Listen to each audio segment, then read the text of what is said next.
welcome to Vikings Happy Hour, where we mix our favorite beverage and talk of your Minnesota Vikings.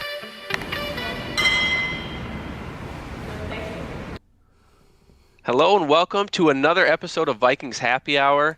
I got my guys Ian and Ryan here tonight. How are you guys doing? What are you drinking? Ian, let's start off with you. This is Vikings Happy Hour. We want to see what everyone's got in their hands. Stella. I'm a Stella Oh, Artois yeah, there you kind go. of guy. Ryan? I like to keep it local. We got a Lakeville, Minnesota beer here. Angry Inch. I'm drinking their staple, Daddy's Honey Pot. Be careful with this beer. It's an 8.6 ABV, so it'll ruin your day if you let it get out of hand a little bit. But delicious beer. So you'll be feisty and ready to go by the end of this episode. Absolutely. I'm drinking Indeed Brewing Mexican Honey. I've had it before, not out of a can though. It tastes a little bit different than on tap, but still good nonetheless. So, David, Another you got anything high ABV. It is 8%. David, what do you got tonight? Anything? I do. I am stuck with my traditional Titan IPA brewed here in Colorado. I love it. Nice. Well, thank you guys for coming on the show. Got some stuff to talk about. You know, the Super Bowl was just this last Sunday, so let's start there. I want to get your thoughts on it. I've seen a lot of stuff going around today, kind of throwing shade at Patrick Mahomes because he didn't take full accountability for the whole game, which is kind of what we're used to out of a quarterback. But at the same time, you know, at least in my opinion, I don't think he's in the wrong necessarily. So would love to get your guys' thoughts on that and in the game itself. So Ryan, why don't you start us off? Yeah, I actually listened to the clip of those comments, and I feel like we're taken just very out of context in a way. Like, you're not giving the full scope of what he's saying. So obviously he mentioned that, the O-line were letting some guys through and the receivers were running a little bit different routes. Hey, Skull Jerome, good to see you again, buddy. The receivers were running a little different routes than he anticipated, but and again, I haven't listened to the full clip, so I can't say per se, but from what I hear and what I know of Mahomes, typically he's not one to shy away from taking that ownership. And I'm sure he did mention those things, which I think is fair to mention. I mean, it is a team game and his team did not perform the way he was hoping for, but I mean, again, I don't know for certain, but I can almost guarantee that he probably took some of that blame as well and said that, he should have been better. And then, this is my team and I should have, led us to that victory. And if he didn't, then yeah, sure. Maybe some of this criticism's warranted, but again, my guess is he probably did shoulder a lot of the blame. Yeah, absolutely. And I think if you have time, you should go back and watch it because I think it's more about how you portrayed it a little bit. Like he did take some accountability. Obviously, he kind of said the whole offense was out of sync, and that was pretty evident on Sunday's performance. So, Ian, what do you think? Well, and I think the what he said about the receivers is still kind of taking a little bit of accountability. He said the receivers weren't where I thought they would be. So right. That's not necessarily saying that's their fault. That's saying we don't know if it's their fault. It could have been his too, based off that alone statement. However, I am going to say, because it's the Vikings Happy Hour, and that's what we're doing, we got to say what would happen if our quarterback said some of that stuff. Because I think, obviously Kirk's already under fire for everything, but the Chiefs, their offensive line blocking was only we had 3 games that were worse than them than that, how they were graded out in that Super Bowl game. And so if Kirk came out after those games and said they were just letting guys through, I didn't have time to breathe, I don't think that would fly very well. But Patrick Mahomes is the golden boy, and he's even taking some flack for it. So I think that it's something that he's going to be okay. He's not No one's going to care. He's still the golden boy in the NFL. Yeah, I think each quarterback is kind of privy to an exception, right? Like Aaron Rodgers and Patrick Mahomes and even Russell Wilson calling their teammates out in public probably won't get as scrutinized as somebody like a Kirk Cousins or a Jared Goff, like, or a Matthew Stafford. They probably won't get the same kind of treatment as these other premier quarterbacks. And so while I think the criticisms of Patrick Mahomes today are a little harsh, I feel like it's only due to the fact that we just don't hear it very often from quarterbacks. We don't hear about them. They always take full accountability, and maybe that's something that needs to start changing, right? Because it's like in a relationship, right? You can't just pretend something's not real. If someone else is at fault, they're at fault. Well, and part of it too is we don't expect them to take all of the credit when they do win. It's a team game, everyone did their jobs well and whatnot. And so it has to be the same both ways, in my opinion. Now, if he's just calling people out and he's not shouldering any responsibility, then absolutely scrutinize him all you want. But when you're looking at it from the perspective of, again, even like when you take a look at Kirk Cousins or Matt Stafford, like we said, how much are they attributing to the win or the loss versus Mahomes, right? So Mahomes did everything he could. He's making 30-yard throws from midair sideways, hitting his guys right in the face mask, and they're not catching the ball, right? Where like Kirk Cousins is getting sacked or he's fumbling the ball. It's a little different, I guess, situation in those circumstances. But, I agree with what Ian's saying, though. Yeah, I think Kirk would be, on the stake, burning at the stake if he did this. But I also don't think that he probably puts up as much of a fight that Mahomes did in that game. Right. So aside from Patrick Mahomes in his post-game presser that we, I guess, all found out about today, what did you think of the game in general? Any takeaways from it? Do we see offensive line matters? Okay. Ryan's shaking his head no. I think he's going to fight you on this point, Ian. I mean, it was more than that. But he, obviously it was more than that. It's obviously a team game. The Chiefs defense didn't show up either. But Mahomes was running for his life. And if Tom Brady was under that kind of pressure, I promise you the Bucs wouldn't have put up a touchdown either. I kind of would argue that the Chiefs. Ryan, go ahead, you go. I was just going to say, I would kind of argue that the Chiefs defense probably didn't play as bad as people thought. I think a big proponent of that had to do with the fact that whether we agree or not, they pretty much held a couple drives just based off of penalties, right? And some of them were, they were pretty iffy penalties, if you're asking me. And more it started. Half, I think. Yeah, absolutely. More in the first half. I feel like it evened out a little in the second half.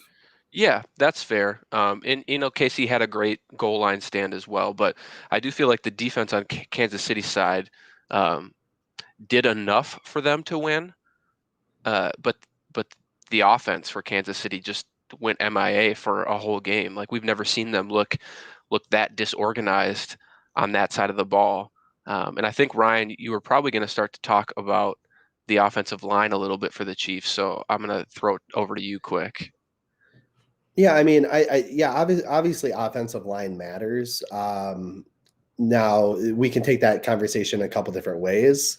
Their offensive line was depleted. They didn't have they had one starter that they originally walked into the season with on that line. And I mean, hell, they had our cast off Mike Remmers at left tackle, right? And then they're going against an all world. I mean, this year they were incredible defensive line. So health matters is what I guess I would say versus, because If they had Eric Fisher, they had Mitchell Schwartz, they had that dude that took the year off. He's the doctor. I don't know his last name. It's like 3 names. And then they had, their other left guard. They might. I don't think we're talking about this, right? And it's not like, yeah, sure, their offensive line played very poorly, like our offensive line does. But that's because they were injured, not because they didn't have a good offensive line. And so I guess what I guess I would say is what matters more in this game, or what I think made the biggest impact, was that preparation of that defense completely blanketed their top 2 targets, Kelsey and Hill. They had a game plan for each of them where almost always they were double teamed, and it made it really easy when they lined up on the same side. And the Chiefs never adjusted. The Chiefs never took the time, even at halftime, to make that adjustment, move to quicker throws, or even when they did, they tried to. Sure, they were moving the ball a little bit, but that defense was just tight. They were on their game. Bowles, hell of a coach. He did a hell of a job game planning that. I think he deserves more credit than almost anyone on that staff for that game. I mean, because that defensive game plan was impeccable. Now, Tom Brady did his part. Gronk came alive that game, and everyone played unselfish. And I thought that was like something that was great to see. I just think that when you take a look at it, yes, the offensive line does matter. You're right, Ian, but it was that whole team. That was a championship team. And personally, the reason why is they had a winner that knew how to get it done on that team at quarterback. And he's done it before. This is his 7th time. And obviously the coaching staff prepared him, but he got that team ready for that Super Bowl. And he made them believe that it was possible to win when nobody gave them a chance. I mean, people did because of that offensive line was depleted, but not a lot of people gave him a chance. And I think that's more the story than the Chiefs' ineptitude at the offensive line due to injury. I think it was more about the defensive game plan and the preparation that they had as a team whole. I totally agree with most of your points there. I think like what I was getting at with the offensive line is, whether they were depleted or not, their 4 backups out of 5 still graded out higher than our starters did in 3 games. So like when you look at it that way, that's what I was kind of comparing it to. Like, is that a coaching issue? Is that a coaching issue or a personnel issue? Because when you take a look, there's no way that those 5 offensive linemen are more talented than what we have. Maybe it's just the way that we're coaching up our team, or the way we're drafting our players to be more prone to be a good run blocker than a good pass blocker. And then we complain when we draft a really good high player like Bradbury or like O'Neal or like Cleveland, but they're made for run blocking, and then we complain when they can't pass block. Oh, maybe it's a philosophy issue, not a player issue. And I think 9 out of 10 times I'm probably on your side with this, Ryan, but I'm just going to play devil's advocate for a second. Pat Elflein went to the New York Jets halfway through the season, or 3/4 of the way through the season after we cut him. And people were singing his praises over there, but just specifically for run blocking and not pass blocking. So maybe he just did suck. And maybe we do just have horrible pass blockers in general, and it's not a coaching thing. Absolutely. I mean, you're right. And like I said, I kind of like countered my own point because I said we draft these guys to be run blockers, and then it's bad coaching. But no, I think it's more just bad talent evaluation of what we're really trying to accomplish here. We should be always, run blocking should be the second priority to pass blocking always. And I don't think our team views it that way. Yeah, I did also notice that you forgot to mention your guy of Drew Samia. Oh, I've owned that. But you know what's interesting is, so that offensive line in Oklahoma had Orlando Brown, Ben Powers, Creed Humphreys about to come in this year, Drew Samia, and Cody Ford. Oh, and Bobby Evans, right? So all of those guys. And so let's take Humphreys out because he's about to come in the league this year. All those other guys are starters on other teams right now, and they're thriving, except for Drew Samia. And he was an All-American at Oklahoma. So where's the disconnect? I don't understand. Maybe it's just he just wasn't very good. Maybe it was the bad, again, where I'll allude to the bad coaching, because he was better than Ben Powers, but Ben Powers is starting for the Ravens and doing well. Maybe when you have 4 really good offensive linemen next to you, you look better. But the Ravens offensive line isn't even that good. I mean, he's got Orlando Brown next to him. Typically, I know he moved to left tackle this year, but Skura, I mean, and some other slap at left guard. I mean, they were complaining about their offensive line play, and for the Ravens too. Outside their tackles, they've been kind of shoddy in the middle. I just think that they know how to coach up their offensive line, just like the Patriots do, and just like the Browns were able to this year, getting Wyatt Teller to be the best graded guard in the league after being a 5th-round pick 2 years ago. I mean, I think coaching really matters at offensive line, and we just need to get a better one. And I know Dennison is praised for being a good one, but I mean, and sure, and let me not like completely dog him, because he has made Ryan O'Neal a pretty competent player. He's made Reeve had a great year this year. So I mean, he's done some good things too. It's just weird that we're not doing well at guard, and I want to almost say that's more due to talent evaluation at that position for the pass blocking versus run blocking. So I think we've naturally just kind of flown into one of the topics I wanted to talk about, which was an ideal offseason for Viking fans. I think it's pretty apparent that offensive line, maybe not tackle necessarily, but guard for sure is a need. I personally think wide receiver 3 needs to be up there a lot higher than it is, regardless of the scheme we run. Who knows what's going to happen with Harris? Rudy's probably gone. And then, there's just a bunch of other unknowns, right? Like, we expect Michael Pierce to be back, but the D tackle position needs improvement as well. And so we need another edge rusher. So, Ian, I'm going to toss it to you here. Give me kind of, prioritize what you would want to do this offseason. Give me like free agencies names, if you have any, extensions, restructures, anything like that. But I'm just going to toss it to you. Tell me what your ideal offseason is, and I'm sure Ryan will have some counterpoints. Well, I think, what we saw last year, we really need to build the trenches overall on both sides of the ball, both on the offensive line and defensive line. And I think, you mentioned that we might not need tackle, but we don't know what's going to happen with Riley Reif this offseason. There could be a restructure there. There could be an outright cut. I do want to ask you a question. Yeah. For me, in my opinion, when it comes to Riley Reif, we'll see if the Vikings have the balls to go up and approach him for a restructure after he literally just did it and produced maybe one of his best seasons at tackle that we've seen. But if you're Riley Reif, like, how do you play this offseason? Because I'm not taking a restructure. Absolutely not.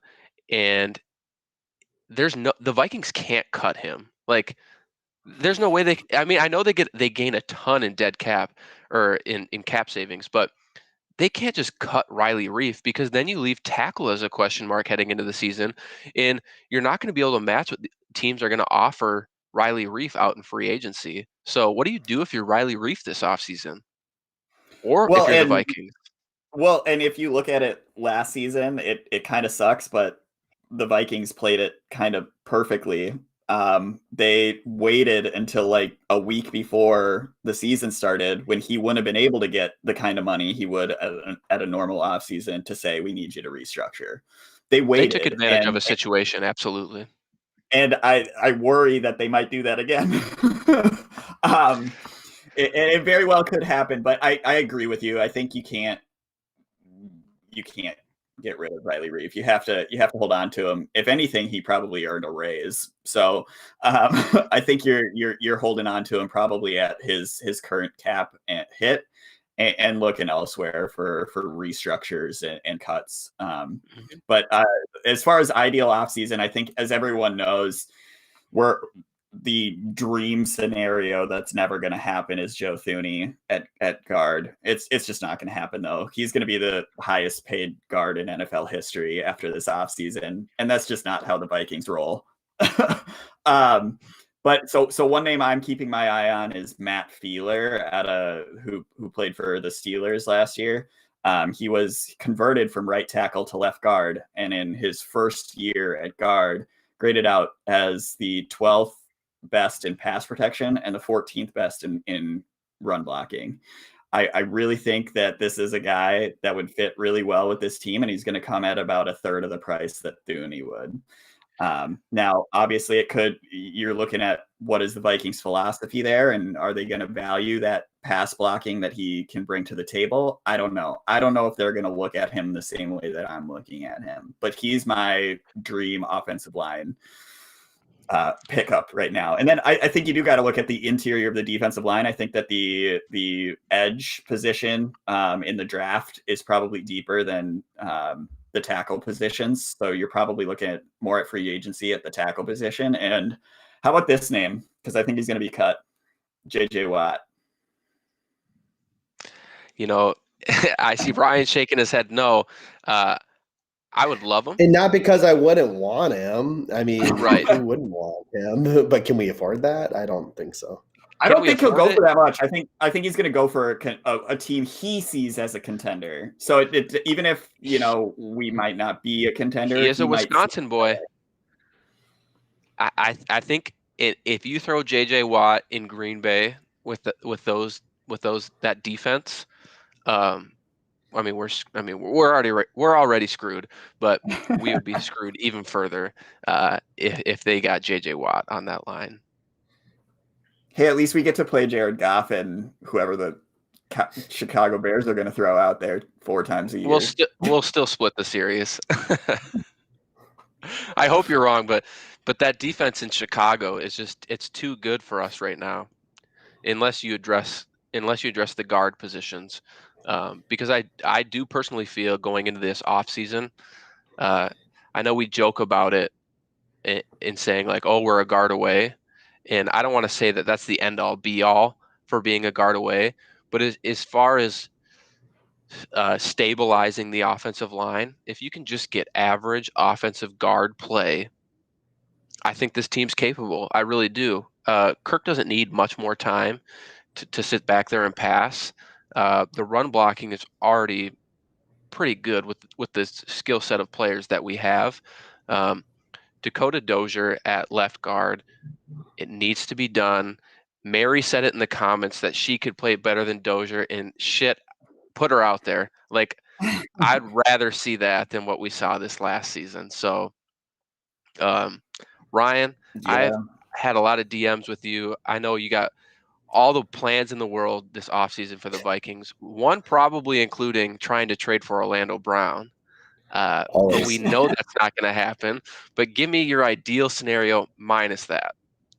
Well, yeah, first off, shout out to Mary. Shout out to Jerome, staying engaged with this conversation. I appreciate you guys tuning in with us. But yeah, I mean, when you take a look at what we have available to us and what we need, I mean, yes, the trenches need to be built up, Ian. I completely agree with you. So, shout out to everything you said. I don't know much about that lineman from Steelers. I'll have to look into him. One name I've always enjoyed talking about when talking about this offseason is Austin Blythe from the Rams. I think he's traditionally a center, but he does center, he does guard. He's done both for them. He's going to be a free agent. I doubt they'll be able to bring him back just given their cap situation.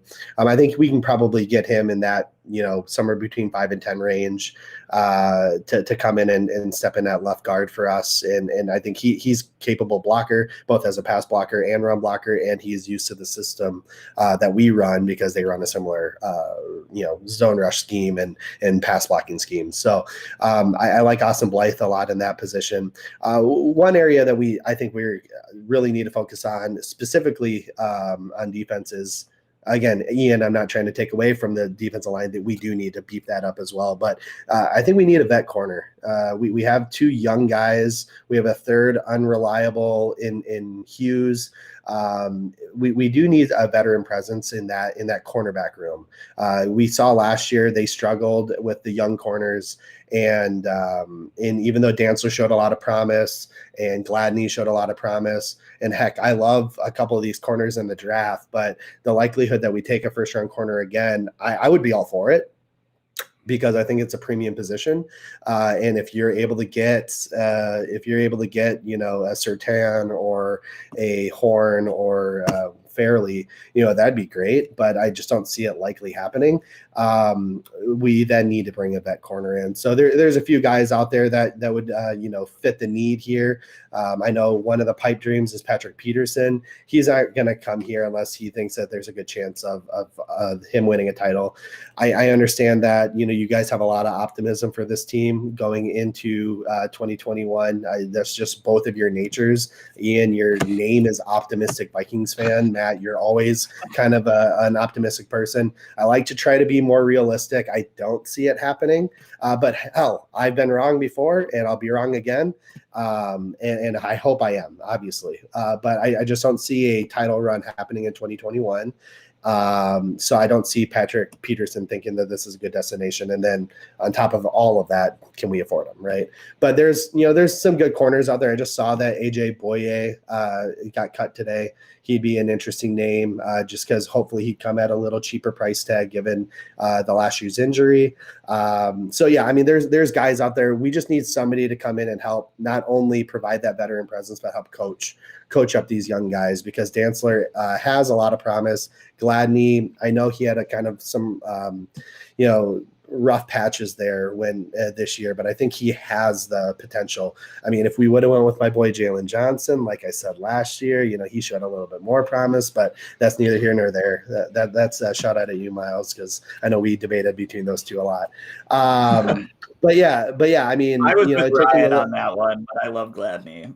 Still, yeah, I mean, they're both great. I wouldn't have been mad either way. I just was really a Jalen Johnson kind of fan. So, but yeah, so I think cornerback is something that we need to address. I think a mid-level safety would be great to grab as well. I know Miles had mentioned like Will Parks, somebody like that can come in and be a starter if needed, and then also probably something we need to address in the mid rounds in the draft with like a Caden Stearns or I don't know. There's a bunch. There's literally, this draft is loaded with safeties actually in those mid-level rounds. So I would love to kind of take that approach. But yeah, again, like Ian said, D tackle, 3 technique, Shelby Harris type guy would be great. But again, there's a lot of talent at that position, specifically in the draft with Twyman and Baremore. So, there's a lot of options that we can go at.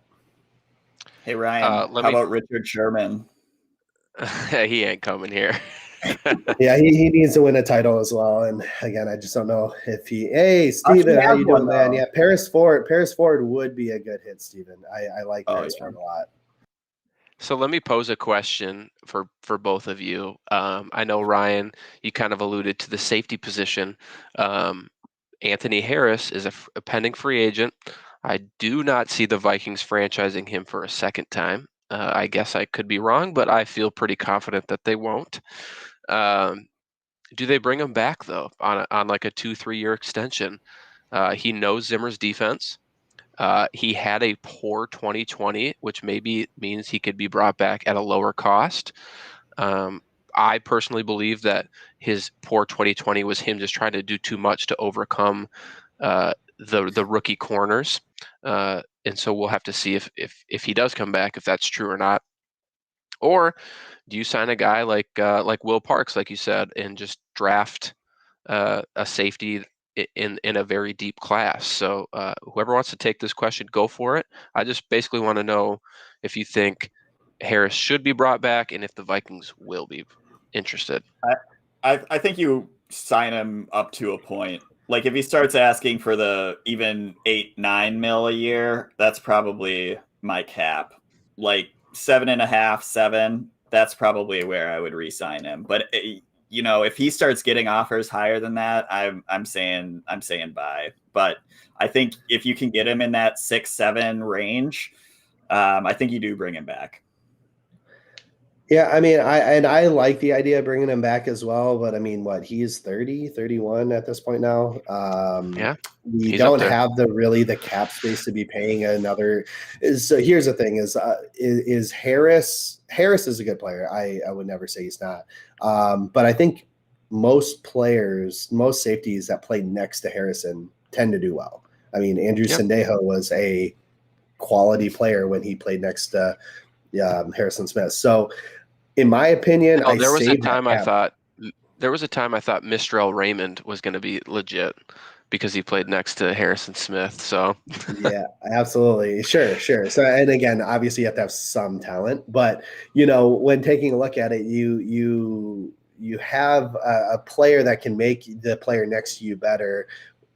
Save that cap space, put it into a position such as a guard or a 3-tech or a edge, and put that into a rookie contract at safety or into a Will Parks and see if he can elevate Will Parks' play to that point. Again, to Ian's point, yes, if you can sign Harris to a nice cheap, $5 million contract, great. But I just don't. He's more valuable than that, and I feel like we kept him from getting his payday. And I think that would, he deserves to be paid more than that because he is a better player than that. I don't think he'll get the 12 that we were hoping that he could get in free agency last year, but because of course we were going to get a comp pick for that. But I think that, that's I guess my mindset behind it. I see Steven mention Malik Hooker or Marcus Williams. Marcus Williams is probably going to be the top paid safety in this draft class or in this free agency class, I assume, or at least close to. Hooker is a good idea, though. I think he had a lot of injuries throughout his career that kind of has brought down his stock, but he was a great player at Ohio State, and he's more of that over the top single high safety type safety that would allow Harrison Smith to do his thing. Which again, but can Hooker get back to that spot and be that productive in our system? I don't know. I'm sure he could, but if he came at a nice cheap price, I'd love to bring him in. going back to Anthony Harris here for a second, I do feel really bad for him. And I do feel like the Vikings had a little bit of buyer's remorse franchising him, because I think if you would go back and ask them, given how the season went, would they rather have had Harris through a whole season or a third round comp pick heading into this draft? They'd probably want the comp pick. But I think a lot of it was driven off of the fact that a name that Ian had mentioned earlier, Joe Thuney with the Patriots, was surprisingly franchised by the Pats. And I do believe that the Vikings were targeting him and wanted to get him in here for this season. And when they saw him get franchised by the Patriots, they panicked. They didn't want to lose Harris then at that point, because then they're not fulfilling a guard position and they'd lose a high quality safety. So then they panicked, kept Harris. Harris was robbed of a pretty good contract extension. He would have cashed in 100%, and now we're both kind of sitting here, the Vikings and Harris. Just it's probably going to be a very awkward conversation between the two of them in terms of negotiations for a future contract. And I wouldn't blame Harris one bit if he kind of gave the Vikings the finger and said, I'm looking elsewhere, because I do think like he could yeah, well, no comment there, but I know he kind of watches stuff, so I don't want to say anything, but no, but he did Harris, that. That's what he yeah. did, and good for him. That's what he did. That's and what he and rightfully so. I mean, he didn't get any play time when he deserved a heck of a lot more, in my opinion. I mean, I'm not saying he would have been a great player, because it's not like he broke records or anything for the Lions, but he just didn't get a shot. I mean, we brought in a player who hadn't played with us in weeks to play over him when he was with us all year. I mean, we didn't do J-Ron right, and just like we didn't really do Harris right, and I don't think we did Reef right. So yeah, if we do approach Reef with a restructure, he's probably going to tell us that off. And if we try to pull the same crap we did last year on him, he'll probably say, all right, peace out, and he'll take a less money to go play elsewhere just to get away from us. I mean, and traditionally we don't treat players like this, so it's just a weird situation.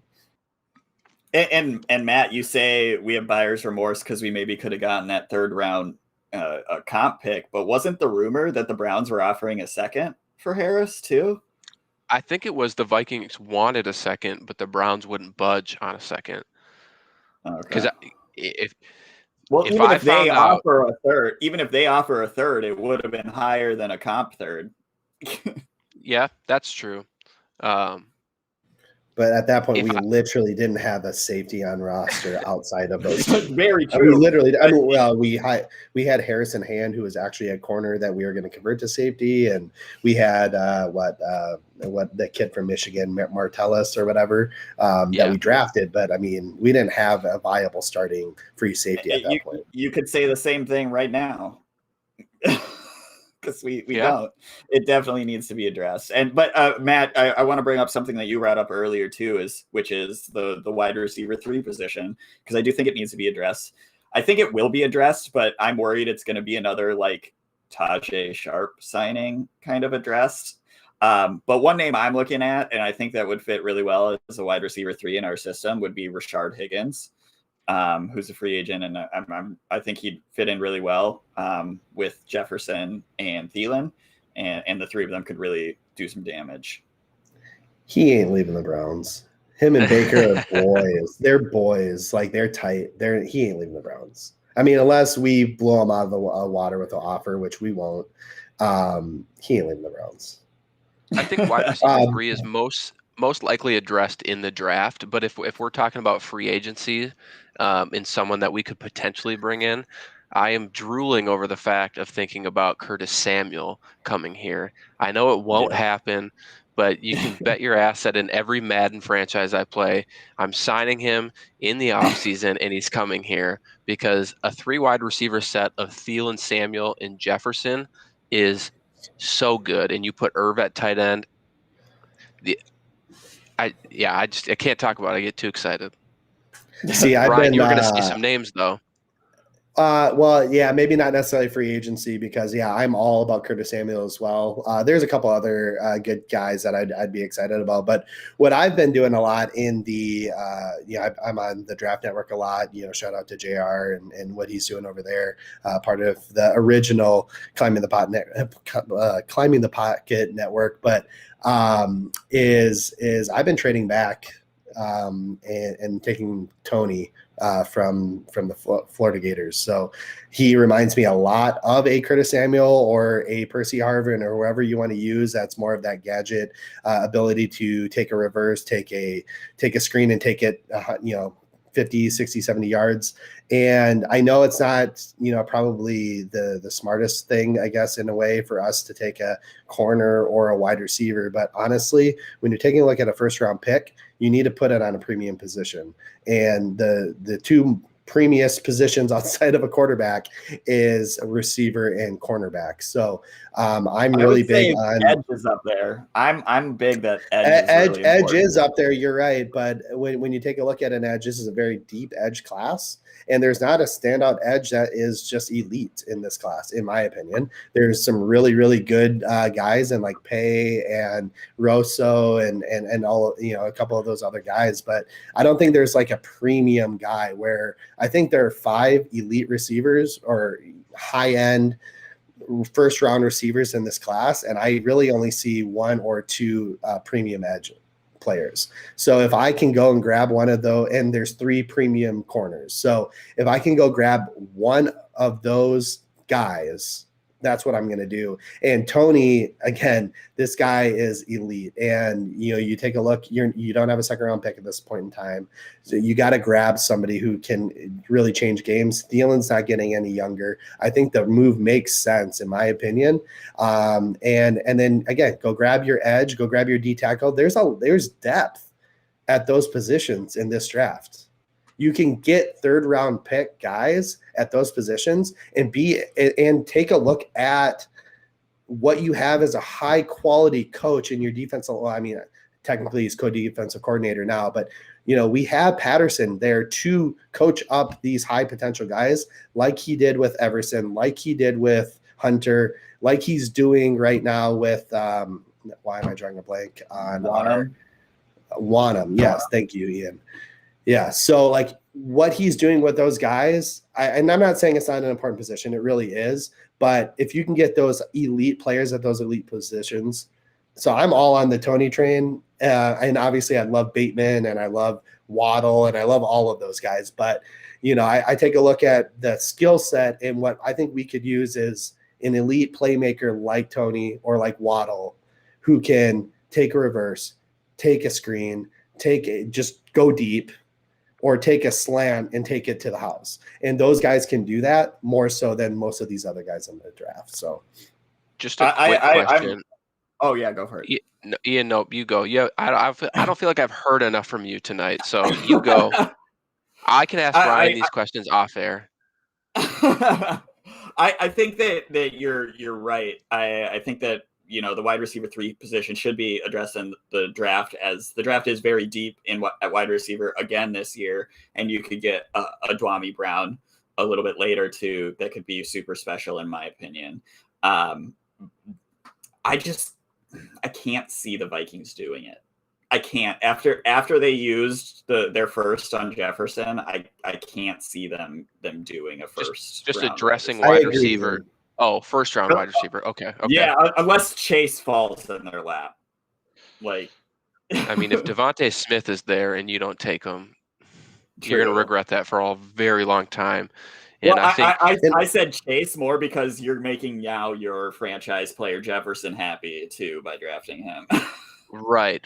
Yeah, you'd piss Jefferson off if you don't take Chase if he's available at 14. But I think the thing that sometimes we forget as fans is, we may head into this draft and I'm not going to answer that question, Steven. We go into this draft and we always think we need immediate needs, and we do. There's always an immediate need every year. But sometimes I would just like the Vikings to think a little bit in the future, right? And while it seems like wide receiver probably isn't a position that they'd take at 14, just given the other needs, taking a wide receiver at 14 could actually set them up for a long time moving forward. Thielen's not going to be here forever. And if you're sitting here with a Chase, a Devontae Smith, 14's a little high for me for Rashad Bateman, but if you trade back, maybe you take him. Waddle. Waddle. I mean, that's a dynamic threat that you've secured for your future, and who knows what the quarterback position will be in 1 year, 2 year, 3 year. But you know that you'll have reliable targets on the outside with taking a wide receiver at 14. Potentially, because I guess we don't know for sure how these wide receivers are going to turn out. So, right, but again, and that's the whole point of, I guess, my point here, is that you want to invest that first round pick into an elite position. We don't need to take a guard in the first round. The last time we took an interior offensive lineman in the first round was Garrett Bradbury, and I like him. I liked him in the time even, but he's not doing great.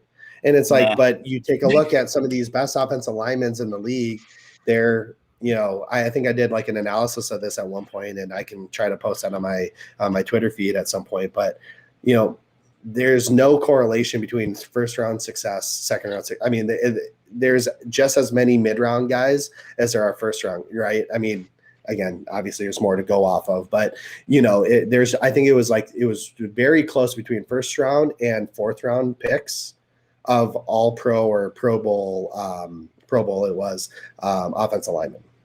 The average offensive lineman in the NFL was a third or fourth round pick. Right. In terms of where you're going to find them. So draft there.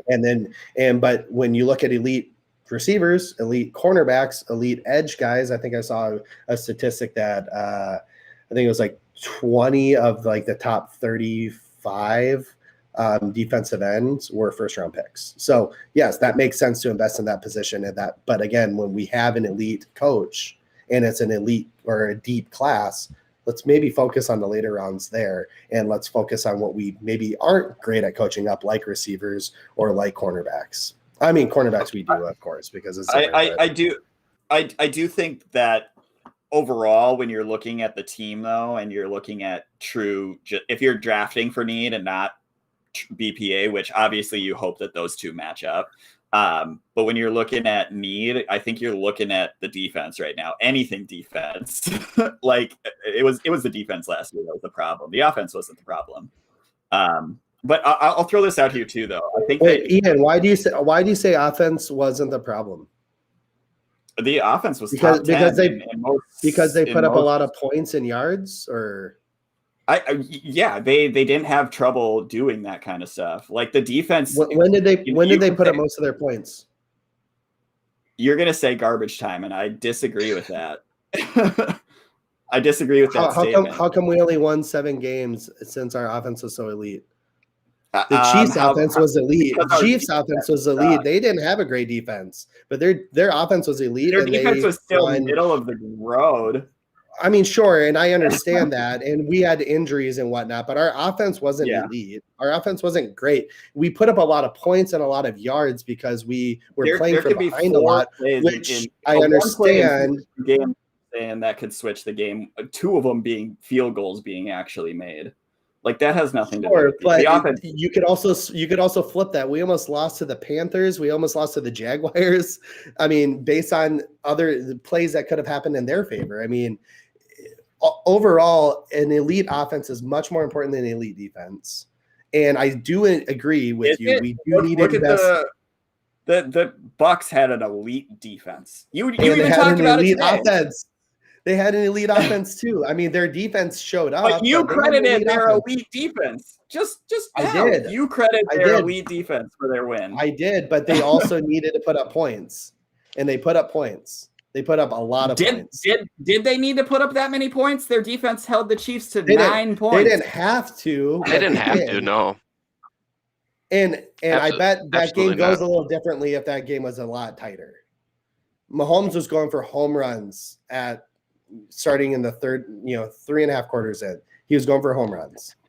I agree with you, Ian. I'm not trying to discredit the fact that we need to fix the defense. We do need to fix the defense. That's 100%. I agree. But I don't want to sit here and act like our offense was elite because it wasn't.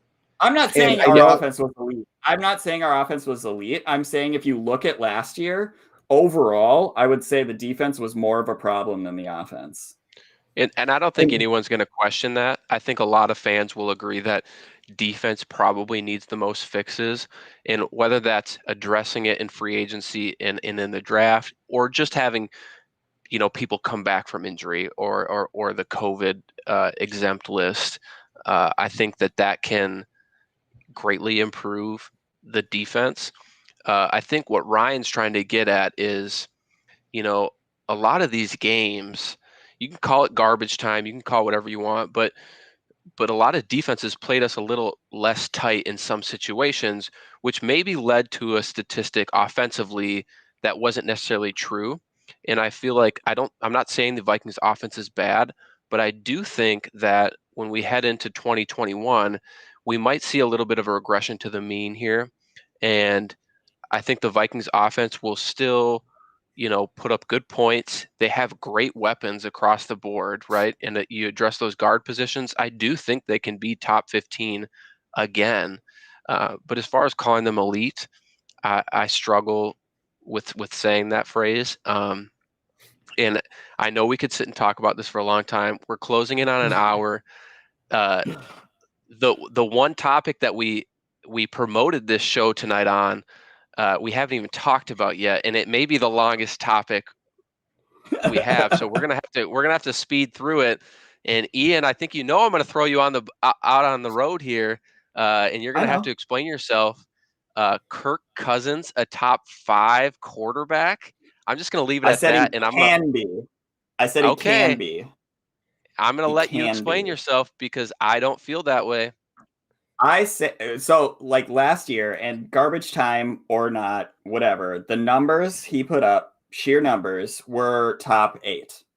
They were top 8. And so I'm saying if you put in an elite guard, if you fix the offensive line to even the offensive line being middle of the road, I don't think it's impossible to say that he could be top 5 with a middle of the road or better offensive line. So I don't think it's have to out of ask- the realm of possibility. So, I'm but not who are- saying it's who are- likely. Right. But who are you going to take out of that top 5? Because I think there's there's stakeholders there, right? Like you have Deshaun Watson. That's kind of like a contention amongst Vikings fans whether or not he's actually elite. But I'm not going to have that Yeah. conversation tonight. General consensus: Deshaun Watson's elite. Patrick Mahomes, Russell Wilson, Aaron Rodgers. I guess maybe that 5th spot is open unless I'm missing a name here. Lamar You could say Jackson, Lamar Jackson. You could Josh say Tom Brady. Allen, Josh Allen. Ian, Josh Allen's your boy. I know Josh. He won me our championship. So yes, I realize that in fantasy. And Josh Allen. So but I think that 5th spot is ever rotating. You know what I'm saying? Like those top 4 that you mentioned are pretty solidified. I think the 7th and spot you is could with Deshaun Watson being a potential question mark. I don't agree with that either. I do think he's top 5. But I think that 5th spot is rotating. You know, one year it was Lamar Jackson. That wasn't last year. You know, this year it was Josh Allen. Next year it could be, you know, anyone. I think like there's a myriad of names that it could be Dak next year. We didn't mention him. Like that 5th spot is rotating, and I do think that with a middle of the road or better offensive line, I'm not saying it's likely. I'm saying it is in the realm of possibility that Kirk could put up top 5 numbers. So top 5 numbers, sure. And look like a top 5 quarterback. I couldn't care less about the numbers. I could not care less. Okay, no, but I'm saying and look like a top 5 quarterback and have that look. I think that because we've seen the darts that he can throw, whether you agree with that he's top 5, top 10, top 15, whatever. He's thrown some damn lasers. He's definitely top 15. For sure. He's probably even top 10. He's top 10, bro. I mean, he's a good quarterback. I don't think any of us are trying to say Kirk Cousins isn't a good quarterback. I just want to throw that out there. He's a good quarterback. He is. There's 5, maybe 6 quarterbacks in this league. Honestly, I don't. No hesitation. Honestly, I'll say that's kind of a wash because I think Matt Stafford's in an organization. I like to see what Matt Stafford does this year, and then I'd like to make my assessment on that. I think Matt Stafford is a lot better than the Lions allow him to be. But again, that's neither here nor there. What I'll say is I think Kirk Cousins is a good quarterback. I don't think he is a quarterback that can win a Super Bowl. So there's 2 different things. No, Flacco won a Super Bowl, bro. Like with an elite defense, and we don't even have close to that. But I thought it was elite offense that mattered more. It is. That's why you see Tom Brady, you see Patrick Mahomes and Peyton Manning and all of these guys getting to the Super Bowls often, and you don't see Joe Flacco in multiple Super Bowls. You don't see Trent Dilfer in multiple Super Bowls. Brad Johnson in multiple Super Bowls. Because his defense was elite for many years. His defense was exceptional for many years. But you don't see that often. But you do see these other guys in multiple Super Bowls because their offense can take them over the top. And Kirk Cousins isn't that guy. And he could be a top 5, top 7, whatever. He's just not that guy. And there's not too many guys out there. There's not too many guys like that out there. And I'll be the first to admit that. There's not that. And real quick, I just want to shout out Big Hig. I haven't seen you out here before. Much love. Shout out to Mary again. And I saw, who did I see out here? I saw another new name. Steven, Viking Jerome. They're hitting this comment section like crazy. Yeah, they're man. having their own it's just podcast. going nuts. It's going nuts. Okay, so but do you agree? We're going the trade talk too, right? That's kind of what brought this absolutely. on. Mm-hmm. So, and my argument is, I feel like when you look at the Matthew Stafford trade that they got, that should be the starting point. Like you should hang up anything less than 2 firsts and a starting quarterback in the NFL. It isn't though. Only because of Goff's contract. And that's the only reason a second first was added in that whole trade in general, is because to get out of that heard that the offense. Lions are contract. fairly high on Goff, but Well, Well, that yeah, too, right? because their GM was involved with bringing Goff in. But when they took on a contract that for a player that the Rams clearly gave up on, and that contract is atrocious. It's hard to get out of. It's a lot of guaranteed money. It's just starting, actually, I believe. It's an awful contract, so that's why they got the extra first. If the Denver Broncos came in here and said, "Hey, we'll give you, a first, a third, and Drew Lock," you're not going to take that deal? no, I'm not. And so first of all, I'll say really quick, the Panthers, that was just mentioned in the comments, Teddy and 8, that was offered to the Lions, and Correct. They said no. And so if we're saying that Cousins is better than Stafford, which you said it was a wash, but Matt, you agreed with me that Cousins is better than Stafford. Shouldn't we get a trade that is better than that? Is better than 8 and Teddy? Why wouldn't we get a trade? Why wouldn't we get better than that? Here's my thinking behind the whole Kirk trade issue. I don't think Kirk is a bad quarterback. Do I think Kirk could win a Super Bowl here in Minnesota?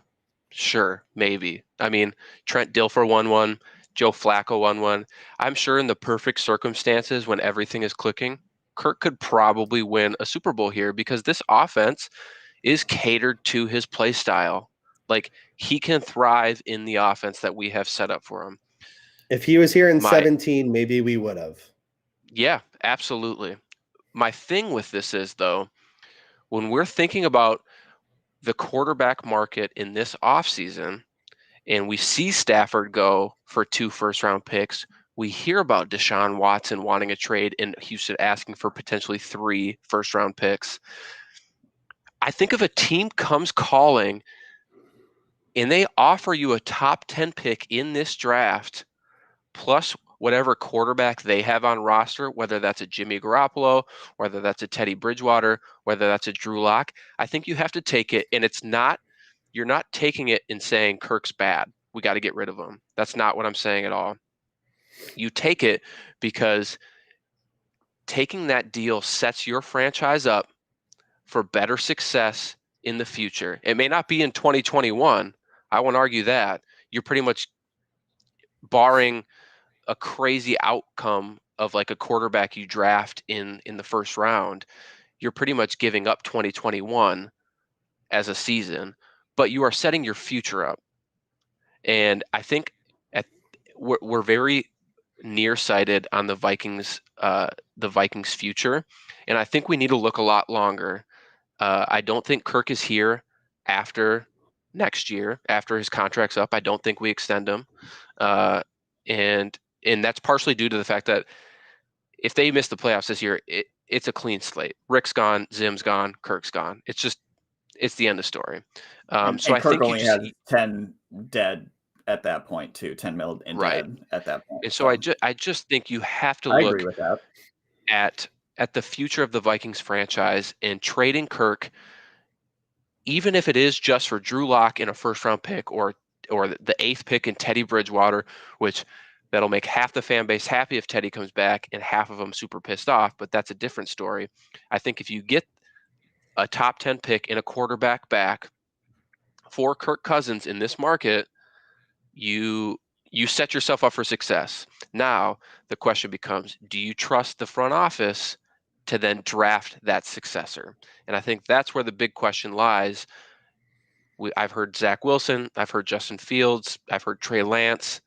We don't know about these guys, and that's the big question. But at the end of the day, aren't most of those guys already going to go in the top 3? Well, like Trey Lance might not, but like everything I've heard is saying, those are going to be top 3. So what is 8? So you're mortgaging. But if you have 8 and you have 14, that's not getting you up to 2 or 3. But that's not getting you up to 8 or 3. If you have 8, 14, and if you have 8, 14 and a future whatever, or even a 3rd round pick, based on the chart that most teams go off of, that's plenty to get up there, because today's first round pick is worth much more than a future first round pick. So if you have 8-14 and another pick to get up to get your guy, whether that's Wilson, Lance, Fields, you're not going to get Lawrence. You take your shot though, right? Like you don't hit on the shots you don't take, right? I mean, whatever, Michael Jordan, Michael Scott, whatever, whoever said that, but like Wayne Gretzky. you don't. You're right, Wayne Gretzky, right? But like if you don't take that shot, you're not going to make it, right? And if the Chiefs were content, just like we're content with Kirk Cousins, they had a very content Alex Smith, and they were doing well, and they were playoff team, and they were winning games, but they went for the home run. And so I know they did that Mahomes while holding on to their starting quarterback. Correct. Sure, I don't think the Vikings have that option this year. I think we don't have the draft capital to be able to do that, right? So that's not necessarily true. A Trey Lance could fall to 10, 11, 12. True. Sure. Yeah. And if you think Trey Lance is that guy versus Justin Fields, or if you think that guy, Trey Lance is that guy versus Zach Wilson, I mean, again, it depends on who they like, right? And who they view as the next Mahomes type guy. And again, Mahomes is like a unicorn, so it's not like you're going to get him every day. But a guy like him, or a guy that they feel can take him, and if he busts, if he becomes Christian Ponder, then he busts, and then you take your shot next time. But until you find your guy, you shouldn't stop shooting your shot, in my opinion. But at the same time, so like my argument would also be that I would say at the very least, half of the NFL organizations view even Wilson and Fields as better than the average second or third quarterback taken in a draft. So isn't that 2 and 3 pick going to be more expensive than than that trade chart that you're talking about? It's going to be more expensive than that, like a good amount more than that. That might be true. Yeah, and you take your shot. If you have to give up your 2 firsts this year and a first next year and a fucking third round pick later, I mean, then you do it. And then you do it. You need to get your guy. And again, and if you bust, man. But you take your shot, because unfortunately, and no offense to Kirk, great guy, whatever you want to call him, I don't think he's the guy. And until you get your guy, we're just sitting here trying to be mediocre or trying to be above average, which is fine. If you want to be above average as a NFL owner and you just want to rake in the cash, great. I mean, that's their prerogative. But as a fan base, I feel like we deserve more, especially after seeing these fan bases win championships or doing better. And we're sitting here on the sidelines. I'm saying, like, first of all, if your goal is to get one of those premier quarterbacks in this league, why are you even taking a Teddy back? Why are you taking a Drew Lock back? Why wouldn't you take back, give me a different player at a premium position? Give me a defensive end. Give me a cornerback. Give me a wide receiver. Or another pick. Yeah, you're right. Yeah, I agree.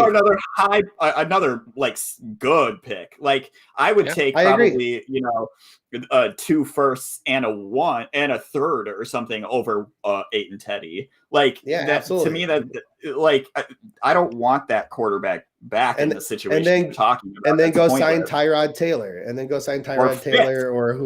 Or Fitz or whoever to be the bridge. Yeah, I agree. Yeah, I think the scenario about bringing a quarterback back is more so just so you don't have to put that rookie out there on day one. Oh yeah. Though I feel like the rookie would start at some point in the season. Maybe we just need to puncture whoever's lung is ahead of him to get him in that lineup. But that's what the Chargers do, and the Vikings maybe could copy that strategy. But I do think that to Ryan's point, in your whether or not you view your quarterback as a premier or a top quarterback in the league or a bottom quarterback in the league, you're consistently doing your team a disservice if you're not searching for the next Aaron Rodgers, for the next Patrick Mahomes, for the next Tom Brady. And if you don't shoot that shot, you'll never know. And I would much rather have these mediocre seasons taking consistent shots at guys in the draft and seeing them fail than paying big money to a top 12-ish quarterback, potentially top 7 at times, only to see us finish at a mediocre level. It took a miracle play in New Orleans to get us to the divisional round where we got stomped. Kirk's first year here, underwhelming. This past year, excuses about injuries, valid excuses, but excuses about injuries, and it's underperforming. I think the biggest frustration I have with the Vikings and Kirk in general is I strive for more. I know what they can get me. I want more because I see more in other teams in the NFL. I see more in the Chiefs. I see more in the Packers. I see more in even to the Rams for a certain extent, right? Like they literally gave 2 first-round draft picks because they thought Matthew Stafford was going to be that guy to get them over. And I want the Vikings to be as aggressive as those teams are, securing their future and trying to win a Super Bowl instead of this petty, mediocre, like. No, and we were. We did with Kirk Cousins. We did that. We did do that, but we failed, right? We shot our shot, and it was a fail. Exactly. So that's the try thing. again. You took your shot and you missed. So how long do you give that though? You only like. Do you get what I'm saying? Like, okay, so let's say it's a rookie. Let's say you go and you give your rookie that shot. How long do you say we're gonna let him ride? He's doing good. He's putting up numbers. How long do you give him? Do you 3 give years. him at least 2-3 years? You don't even let him finish out his contract, his rookie contract. Dude, I mean, he can be on roster. He can be a Christian Ponder, and we can have him sitting here on his year 4 while we have Teddy in the wings. No, but I'm saying, let's say the Cardinals. comes in. Hold on, Ian. The Cardinals literally gave Rosen 1 year before they said bye, and they went for Kyler Murray. Like, have to shoot your shot until you're ready. Right. But you have to shoot your shot until you're ready with the guy that you're ready to go, go to war with. And obviously it's different. If you go and let's say you do in the crazy scenario that you trade up, you go get Zach Wilson. Obviously, like no matter what happens with Zach Wilson, he could even be like putting up Kyler Murray numbers up right now. But if in next year's draft you get the number 1 pick because the overall team sucked and there's a Trevor Lawrence there, you're going to take Trevor Lawrence. Sure. Yeah, you shoot your shot until you get your guy. But like what I'm saying is no, it's because Josh Rosen sucked in his rookie year. He very much did. But yes. But what I'm saying too is, if a rookie, let's say you go up and you trade for Zach Wilson. If Zach Wilson continually for the next 3 years is putting up the type of numbers that Kirk Cousins is putting up, you're giving him more than 3 years. Yeah, because he's cheap. Yeah.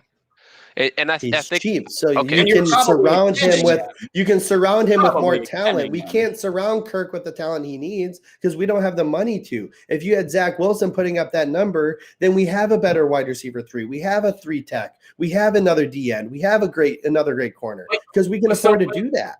So, but let's say Zach Wilson. Obviously, crazy scenario. It's never going to happen. But like Zach Wilson is putting up Kirk Cousins' number. He continues to do his. He continues to his 4th season. Do you extend him? If he's putting up these numbers, would you extend him? Yeah, I see where you're coming from, Ian. Yep, because you'd fall into that trap again, right? Like you'd fall into the trap of like, okay, he's putting up really good numbers. He looks good. He like these numbers. You'd probably extend but the numbers don't matter. I don't care what numbers you put up. Baker Mayfield put up decent numbers this year, and he got his team to the playoffs. Like, win me games. Can make it a whole episode without talking about him. Never. Give me hope. Win me games. Give me hope that we can win the whole thing. Baker gave that to his fan base this year. Kirk Cousins has never given me that. Last year? Not 2020. No, we were lucky to win that Saints game, and we knew we were going to get blown out by the Niners. We knew we were going to get blown out by the Niners. But no one had faith going into that game. Baker, you got to mention Baker. Baker didn't win his game in the playoffs. He did. So you're saying that for Baker, but you're not saying that for Kirk? You're saying Baker gave his team hope because he got to the playoffs and he did all that. At least he's doing that. But Kirk did that last year. So if Baker, people actually felt like those fans in Cleveland felt like they were going to win those games. We never thought we were going to win that game against the Niners. If Baker comes back next year and gives up a 7-9 season and it's super disappointing, you're saying the Browns move on from him if you need to. Yeah, absolutely. You move on from him if you need to. Let him come over here. I'd take him. All right, guys, we are a little bit past an hour. Sorry, Ryan. No, you guys are good. This is good content. The chat is on fire right now, so I love it. But Stan Jones, Evan Thill, what up, guys? I want to give each of you 30 seconds. Say what you want to say. No rebuttals, and then we'll get the hell out of here. We'll take our tab and we'll head out. But Ryan, say what you want to say about Kirk, the offseason, whatever. Give me your final knot here on this episode, and we'll go from there. 30 seconds, though. Make it quick. 30 seconds. All right. Kirk Cousins, good quarterback, not the quarterback. That's fine. If we're okay with being mediocre, then let's just be mediocre and just don't be mad when we don't make the Super Bowl. That's fine. Let's try to address some key needs this year at defense, 3-tech, DN, corner, and safety. And I agree. Let's go get a wide receiver 3, and let's make it a lot of fun next year, hopefully, for this offense. Ian, you can't rebuttal to what Ryan said. It's separate. Yep. I'm the biggest, close to the biggest Kirk, Zimmer, and Spielman guy there is right now. You give them this year, they get anything shy of the NFC Championship game, all 3 of them are gone. But you give them this year. This is their year. This is it. That you give them, you were good last year, be great this year. Like, that's it. I get it. And also, Quiddy pay or bust. I have no comments on any topic tonight. I think I went on my rants. I've said what I wanted to say, and so with that, I want to thank you both for coming on. Ryan, I know you're sick or getting over a head cold, so I want to appreciate you for making time, even though you're not feeling too well. I will absolutely get you guys on again in a future show. I need to be better at planning my guests instead of the day of, and that is a note for myself. But with that, thank you all who are in chat tonight. Make sure you hit subscribe to know when we go live in the future. I know Flip and my buddy Eric have an awesome show tomorrow night called Vikings Hot Takes. And with that, David, please take us home. Thank you, Matt. Hey, everybody. Thank you for this heated and wonderful discussion. We love it. It picked up when you guys got emotional and got into it. I love it. Now, tomorrow night, we do have Flip in Vikings Hot Take. Same time, same channel, but we have a surprise guest. It will not be Eric. It's going to be somebody else from Daily Norseman. Oh, man. You got to tune in and find out. Hey, everybody. Stay safe, stay healthy, and Skol Vikings! Skol.